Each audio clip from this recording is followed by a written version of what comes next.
Hi, so welcome to the ZP R&D Center. So this is the one of the places we actually started with. So this is, as I say, our R&D center in Norway. It should be recognized that we actually have a sister center also in the UK, which is actually of a sort of similar size to this.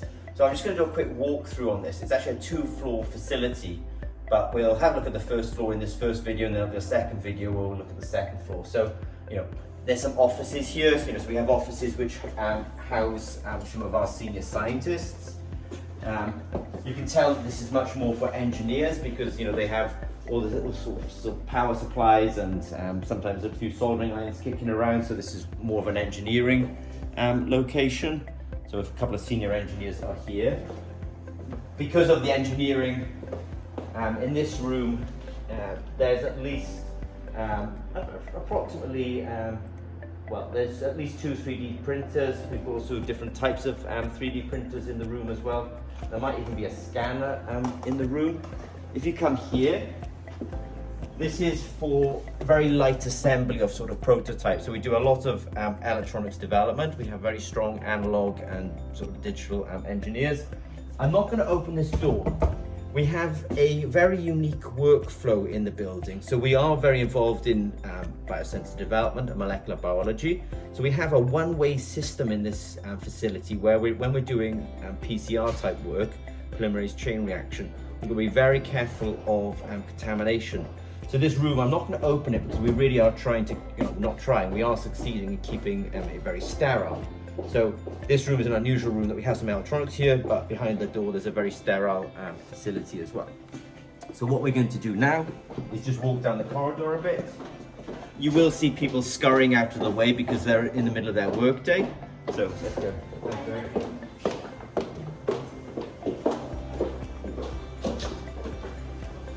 So we won't go into this particular room at the moment, but this is one of our conference rooms, and the engineers are clearly having a meeting at the moment. So we have conference rooms on the ground floor, and we also have conference rooms on the next floor.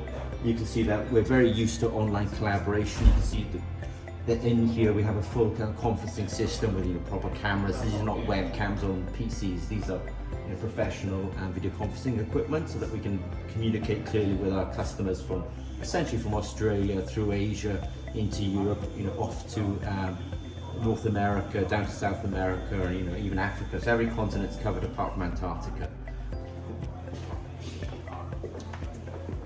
So what we're going to do now is just peer our heads into a bit more of a sort of engineering facility. There's a few things to sort of note. I'm going to just point slightly at something. It's basically a soil stack. So one of the significant projects that we have on, Zimmer and Peacock might be sort of world famous for biosensors and medical diagnostics, but the soil stack actually reflects also our interest in ag-tech, agricultural technology. If you come into the room a bit, I'm sort of trying to keep my voice down a little bit, but essentially people are going about their normal work day, doing engineering. The guys are doing some assembly. So in here we're doing biosensor assembly, we're doing some light engineering as well. And attached to this particular room, we also have an engineering office where approximately 3 engineers will be sitting or hot desking at any one time. I mean, we have excellent people coming in from France and countries like that, so they can hot desk here as well.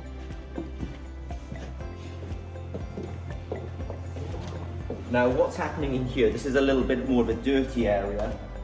Obviously, we do things like vapor deposition. We also do thick film printing, so we have to prepare inks and put down inks.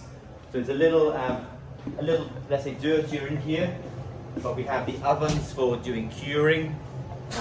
We also have the laser engraver in the corner there, so things that maybe give out. Around me you'll see a lot of also extraction as well, because we're obviously trying to protect ourselves and our clients from the fumes. We'll be looking into this particular lab in a bit more detail in a minute from one of the airlocks, but we have a system of laboratories here where we do a lot of biology and chemistry and wet material science. So this is one of the labs, and we'll get a little bit closer here. So So this is also one of the other chemistry labs where the guys are obviously, there's a fume hood in there, there's a DI water system in there, there's the system for actually cleaning glassware, you know, there's things like pH probes, all the sort of stuff you'd expect. So we'll go into the airlock, and if we just peer into one of the labs, the guys are obviously doing electrochemical experiments at the moment. They do love their electrochemistry. Here, Nee's very much a fan of it, and she loves every day with her electrochemical experiments. So yeah, this is one of our laboratories, but I'll show you that we have a couple more. So in here, we actually sometimes do more molecular biology. So we're not going to go up to the laminar fume hood here, but here we do things like, you know, LAMP assays and CRISPR and PCR. So again, some of our laboratory space. And we looked into this laboratory earlier on through the yellow glass, but this is almost one of the first laboratories we had. We have, you know, even a rotary evaporator in here as well. So if we just come outside, we'll do a bit of a summary.